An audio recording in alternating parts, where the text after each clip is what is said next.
हमरा कर जे तंजीम आज 80 साल पहले जे सिवंडी के धरती में हजरत दाता कुर्बान अली शाह जो सुरजुडी में अभी लेटे हुए हैं, उनके बनाया हुआ तंजीम आज फिर से उन्हीं के नक्शे कदम पर चलते हुए हमारे 75 गांव के मानिंद लोगों का जमावड़ा हुआ और इस तंजीम को आगे बढ़ाने के लिए चुनाव प्रक्रिया के तहत गुजारना पड़ रहा है। और हमारे बीच में जो जीत के आए हैं अभी तक वो हक बाबू अंसारी जो उत्तरी क्षेत्र से आते हैं वो जॉइंट सेक्रेटरी में हैं, और सेंट्रल जोन से अनीस साहब भर्रा के हैं जो सेंट्रल जोन से हैं, और हमारे कोषाध्यक्ष पद के जो थे वो महारूप साहब जो बालीडी से हैं, और अभी जनरल सेक्रेटरी और अध्यक्ष का मतगणना हो रही है। और मैं इस आपके चैनल के माध्यम से बोलना चाहते हैं, जो भी होगा हमारे दाता कुर्बान अली शाह बाबा के नजरों करम से अच्छा ही होगा। और मैं उन सभी जीते हुए और हारे हुए तो नहीं बोलूँगा, क्योंकि ये तंजीम का जब थी है वो कुछ प्रक्रिया है जो प्रक्रिया के तहत चले, जीत और हार का हुई। किसी एक को तो मतलब पद आगे देना बढ़ाने, हाँ, पद देना ही पड़ता, लेकिन उसी के हिसाब से हम सभी को मुबारकबाद देते हैं और मेरे ओर से यही दुआ करते हैं कि इस तंजीम को आगे बढ़ाने में मदद करे। बहुत बहुत शुक्रिया। अस्सलाम वालेकुम। अच्छा, एक बात बताइए, आप नेताजी हैं और आपने कहा कि लगभग 75 साल पहले बाबा दाता कुर्बान अली शाह जी ने ये संगठन तैयार किया था।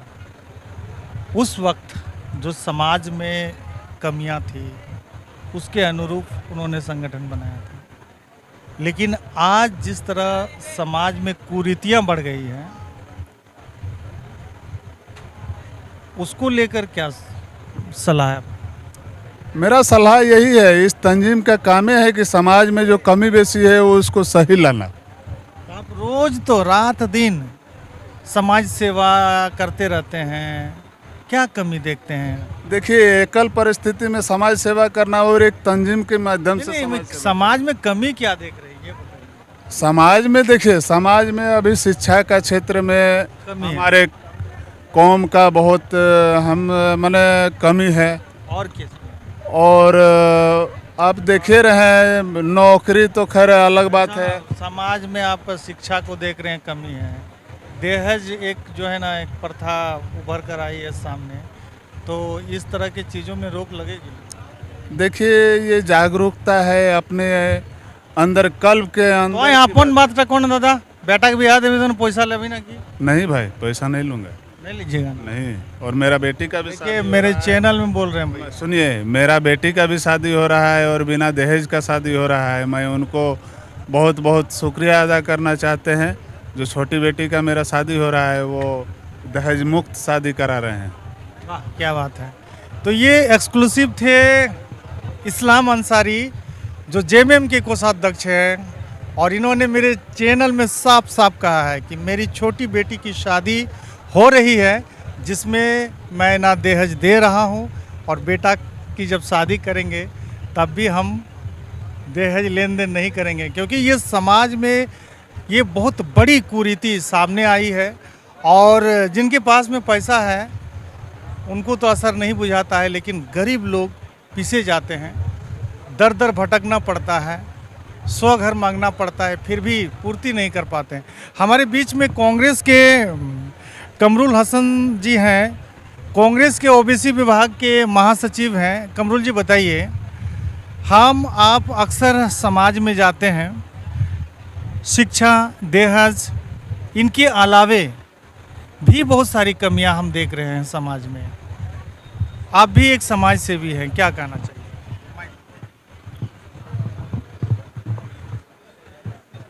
आज शिबंडी मदरसा के प्रांगण में 22 मुस्लिम वेलफेयर कमेटी का जो चुनाव हो रहा है, उसमें भाग लेने के लिए ग्रामीण टीवी को बहुत बहुत शुक्रिया। और आपने हमेशा इस मैंने 22 के अंदर जो भी ज़रूरत मुद्दा है उसको आपने उठाया है। और मैं आपका जो अभी जो क्वेश्चन है कि क्या क्या समस्या है, यही ना। देखिए, समस्या अनेक है, लेकिन ये कोई एमपी और एमएलए का चुनाव नहीं है कि इन पर हम बहुत ज़्यादा भार देंगे। हमारी सबसे बड़ी समस्या है जिस शिक्षा के क्षेत्र में जागरूक करना। देखिए, जहाँ शिक्षा है वहाँ फिर अपने आप काबिल लोग आएंगे और वहाँ बहुत सारी समस्या का ऐसे ही निदान हो जाएगा। और उसके बाद अगर जागरूक, अगर जो जीत के जो आ रहे हैं उस पर लोड तो होगा ही। इसलिए लोड होगा कि आप जिस समाज से बिलोंग कर रहे हैं वहाँ जागरूकता का कमी है।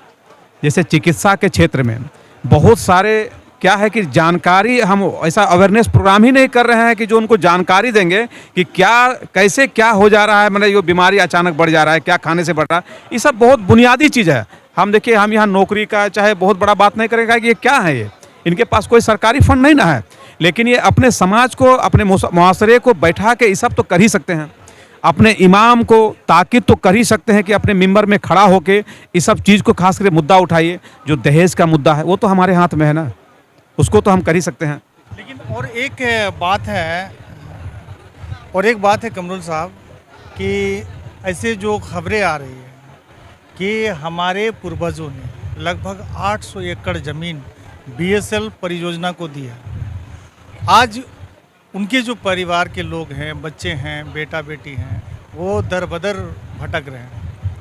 उनको जो हक मिलना चाहिए वो हक अब तक नहीं मिला है। और बड़ी बात यह है कि कहीं ना कहीं ये कंपनी वाले ऐसा समझते हैं कि ये लोग संगठन में नहीं है, इनका भरपूर फ़ायदा उठाया जाए। और सिर्फ ये मुस्लिम में ही नहीं, अन्य जाति के लोग भी एक मंच पर नहीं आ पा रहे हैं। नहीं, आपका सवाल दुरुस्त है कि कंपनी वालों ने हम लोगों को हमेशा छला ही है। और अब ये पुनरावृत्ति ना हो, इसके लिए इस संगठन का विस्तार किया जा रहा है कि हम अपने को समेट के रखेंगे और अपने हक और हकूक़ की लड़ाई तो लड़ ही सकते हैं।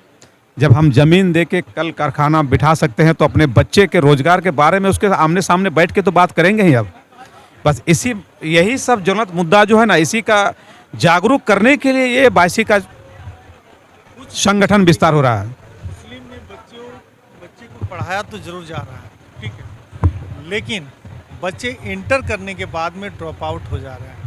पैसे की कमी, घर की तंगी, बाप की हालत नाजुक होने के कारण बच्चे ग्रेजुएशन नहीं कर पा रहे हैं। आपको मैं बता दूं कि हमारा ग्रेजुएशन रेट है जो कई वीडियो में मैंने कहा है कि हमारे जो माने पुरुष लड़का वर्ग हैं उनका जो है कि 2.35 माने 2.35% और बच्चियों के लिए है 2.65%। तो ये जो बच्चे ड्रॉप आउट हो रहे हैं, ग्रेजुएशन की पढ़ाई नहीं कर पा रहे हैं, इसको लेकर समाज के लोग सचेत होंगे कि सिर्फ सदर का चुनाव है, दौड़ में चलो, भागो, जिताओ इसको, बड़ा ताज मिल जाएगा, ऐसा कुछ है कि इसमें कुछ विजन आएगा? अभी जो प्रत्याशी हैं उनका थोड़ा मैनिफेस्टो देख लीजिएगा। सबसे ज़्यादा इसी पे उन लोग जोर दिए हैं।